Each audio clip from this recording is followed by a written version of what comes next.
Decisions, decisions. What am I going to build next? Ah, that's a good idea. A hedge trimmer.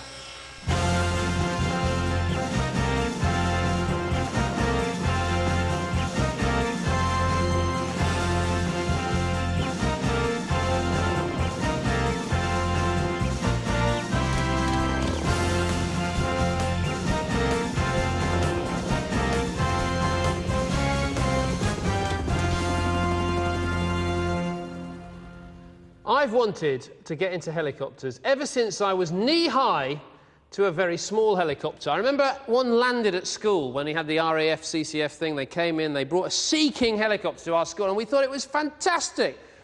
And that's when it all started. Problem is, they're very expensive. You need a huge wallet to be able to afford one. But you can get into them for less money than you think. The best way to start is with models. No, not that kind of model. This kind of model. So how much like real helicopters are these then?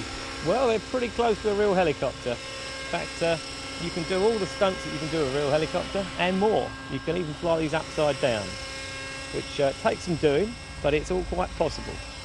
That is so cool. It's good, isn't it? It's good. Unbelievable. Yeah, I think once you've flown one of these, it's the ultimate form of flight. It's got to be done. I can only think of one thing better than flying a model. That's flying a real one. Oh, I thought you were going to say something else.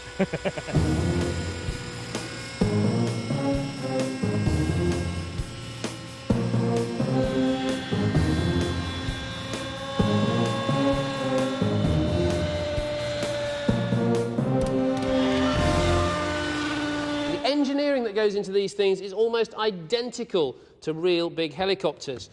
But the problem is they're just too small.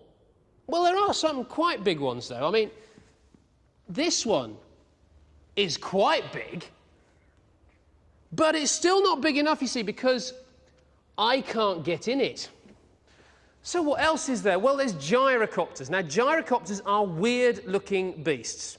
The cheapest way to get into gyrocopters is to build one yourself from your own plans, and that's exactly what Mike Shalman did in America. The man is obviously completely mad. Mike, you're the biggest nutter of them all, aren't you? You get it.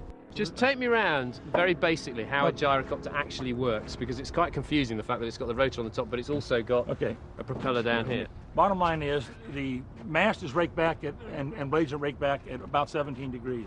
As the gyrocopter moves forward through the air, the rotating blades generate lift. And when the speed is enough, generates enough lift, it's going to fly off. What's the propeller at the back for? Is that just to give you forward motion to get the thing going? You have to have thrust to go forward, and this keeps you going. There's no, it's not tied in any way to the rotor system. The whole idea of a gyrocopter is forward motion, makes it fly.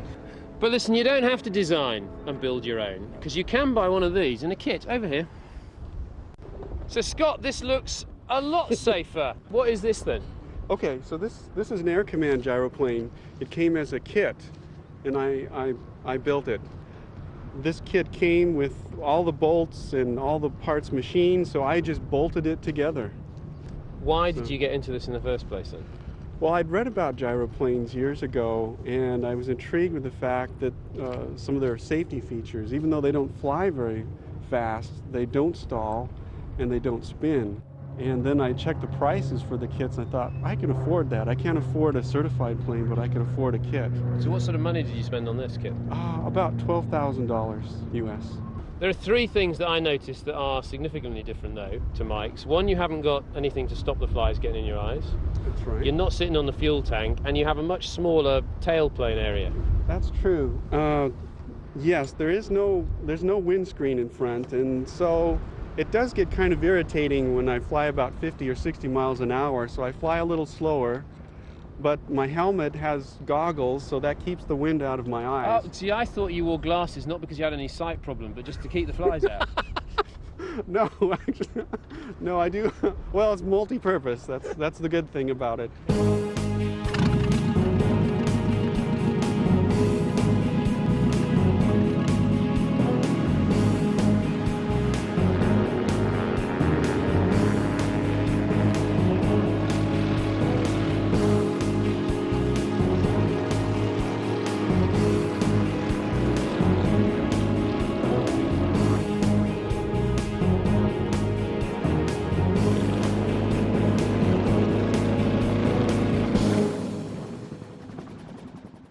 These gyrocopters are absolutely amazing, but they're not really what I'm looking for, because I want to be able to take somebody else with me, and to be honest, I just haven't got enough faith in these machines.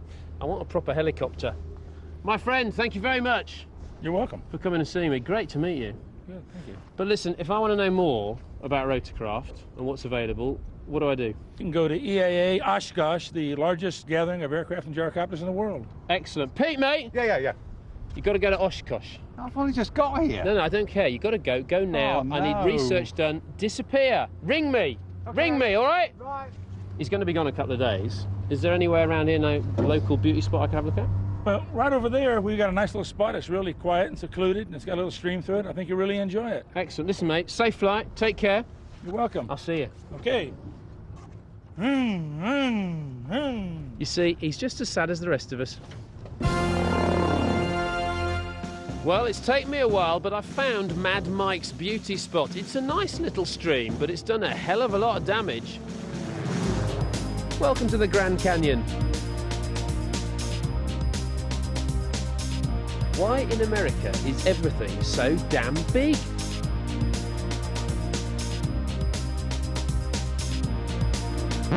Enough sightseeing, back to choppers.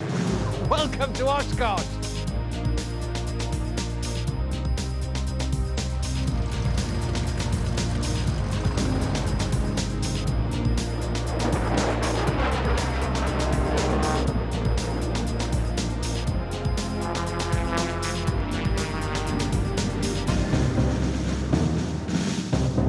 So I'm here, but where do I start?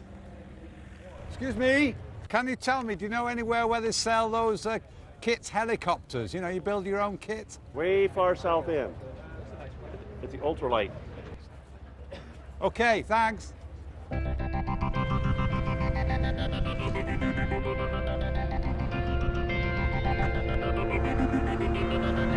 Oshkosh has been going on for many years, and it moved here to Wisconsin many years ago, and it's been a mecca for pilots and home builders and warbirds and just about any class of aviator. There are probably almost 900,000 people will be here this weekend. In 1 week, this becomes the busiest airport in the world. So Pete's challenge is to find just a few helicopters amongst literally hundreds of aeroplanes. Nice aeroplanes, but I don't want an aeroplane. I want a chopper. So get on with it, Pete. Excuse me, you're lost? Yeah. Hi, can you talk for a second? Sure. I'm a bit lost. I'm looking for a kit helicopter. Back up in that direction. That way. Not that way. We just came from the... No, they're going the wrong way.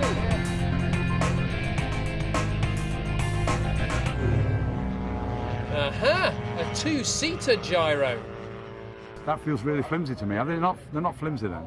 No, they're good. You got a good safety record. Steady. Oh yeah, got a good safety record.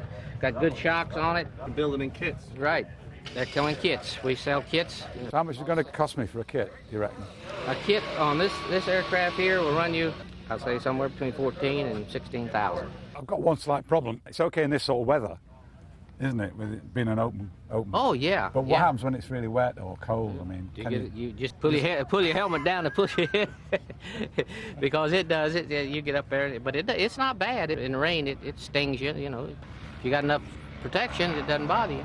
So it's top speed of what? Somewhere between 80 and 90. Wow. I mean, a poor man can afford something like this 9 times out of 10 once he gets into it. But if you get into a helicopter, regardless, you got a lot of extra maintenance and the whole 9 yards. Mm-hmm. Where this is completely different. The thing is, my friend, I want at least 9 yards. That's the whole point. So find me a chopper, Pete. Johnny, fella, here, inside. Thinking this guy will know how to build a helicopter. Morning. Good morning. Oh, how do I get this? Is this the right way to get in?